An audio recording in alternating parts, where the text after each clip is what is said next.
expulsés de leur maison forestière ancestrale il y a 3 décennies dans le but de conserver la faune, de nombreux Batwa d'Ouganda luttent pour un mode de vie plus digne.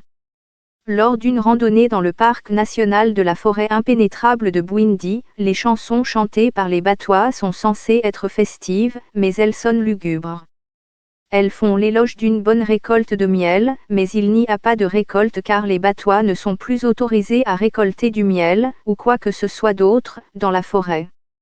Au lieu de cela, ces peuples autochtones emmènent des groupes de touristes payants dans leur région ancestrale et, dans une performance chorégraphiée, interprètent comment ils vivaient autrefois. Un rythme est joué sur les touches métalliques d'un piano à pouces, connu sous le nom de Ishiamb, alors que nous atteignons une collection de huttes à 30 minutes dans la forêt. Cela aurait été un sanctuaire, où nous communiquerions avec nos arrière-grands-pères, explique le chef du groupe, Eric Tumuerwe, en désignant un endroit derrière les huttes. Quand les hommes voulaient aller à la chasse, ils prenaient de la viande ou du miel en offrande. Ils chassaient le cochon de brousse et plusieurs types d'antilopes. Les femmes célébraient la chasse abondante, cuisinaient et dansaient. Mais nous ne recevons plus ces types de nourriture. Monsieur Tumuerwe, qui a environ 50 ans, est assez âgé pour se souvenir de la vie avant que son peuple ne soit expulsé. Pendant des siècles, ils ont vécu des forêts des régions montagneuses aux frontières de l'Ouganda, du Rwanda et de la République démocratique du Congo en tant que chasseurs-cueilleurs. Mais dans les années 1990, les Batwa ougandais ont été expulsés des forêts de Bwindi, Mgenga et Ekwia dans le sud-ouest du pays alors que les zones sont devenues des parcs animaliers, principalement pour la protection des rares gorilles de montagne. Monsieur Tumuerwe nous parle des traditions Batwa, y compris la parade nuptiale sur ce qui était autrefois une place où les jeunes hommes et femmes avaient l'habitude de socialiser. Un jeune homme ayant l'intention de se marier devrait piéger un intensi, un écureuil volant. Il est rapide sur ses pieds, alors le jeune homme choisit le moment où il dort dans un creux d'arbre. Il l'attrape alors qu'il se réveille et essaie de fuir. Il doit le ramener vivant, sinon il n'y a pas de femme pour lui, se souvient-il en riant. Nous grimpons plus loin sur les collines boisées couvertes de brume, jusqu'à une grotte où la communauté se rassemblait pour le culte. Je veux revenir à la façon dont nous vivions. Tout ce dont nous avions besoin, la forêt nous le fournissait, de la viande, des fruits et des médicaments, déclare Monsieur Tumuerwe. Après leur expulsion, certaines familles Batwa ont reçu des terres agricoles du gouvernement. Mais comme ils ne savaient pas comment cultiver, la terre a été vendue et beaucoup ont été dispersés dans la région, survivant grâce à la charité des voisins et des organisations à but non lucratif. Certains voisins nous méprisaient en nous traitant de gens de la brousse, se souvient Eda Kewozo, âgée d'environ 80 ans et seule femme du groupe de randonneurs. Au nombre de moins de 7000 ans en Ouganda, de nombreux Batwa se sont déplacés vers les zones urbaines, comme Kisoro, qui se trouve à proximité des forêts. Aux abords de la ville, des familles squattent les terrains publics, dans des maisons construites en carton et en bâche. La communauté vit en marge. Les tentatives d'interview avec eux se sont avérées vaines, car beaucoup se sentent exploités par les politiciens et les organisations et ils sont hostiles aux étrangers. Vous venez ici pour prendre des photos et les vendre.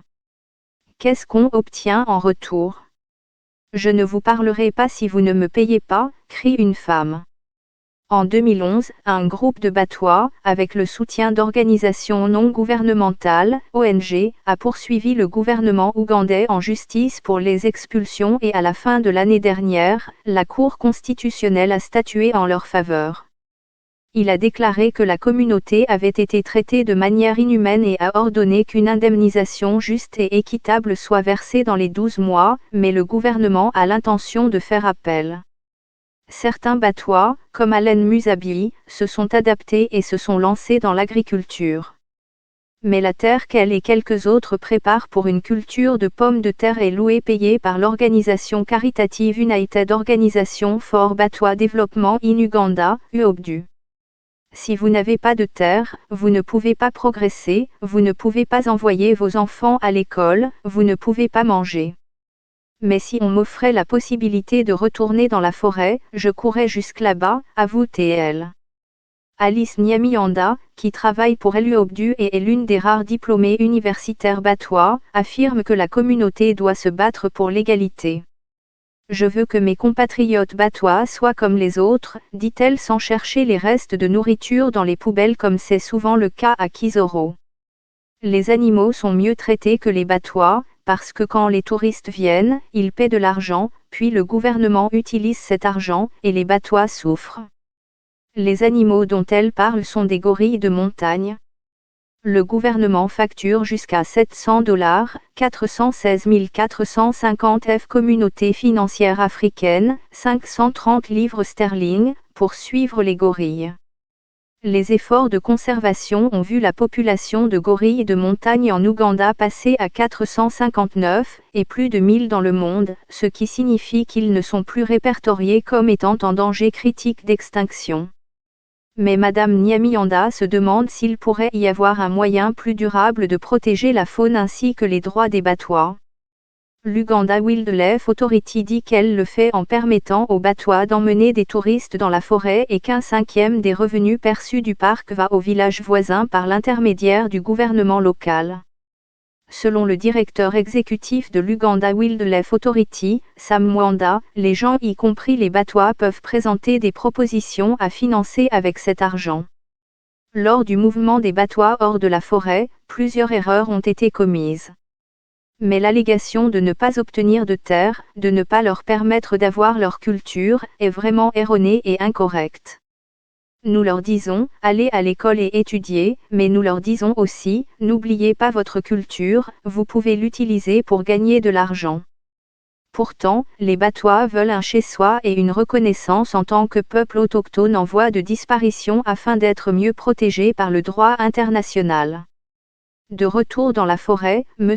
Tumuerwe admet que l'éducation et l'agriculture ont été bénéfiques pour certains batois bien qu'il ajoute la mise en garde, mais quand on y pense, c'est aussi effacer qui nous sommes, d'où nous venons.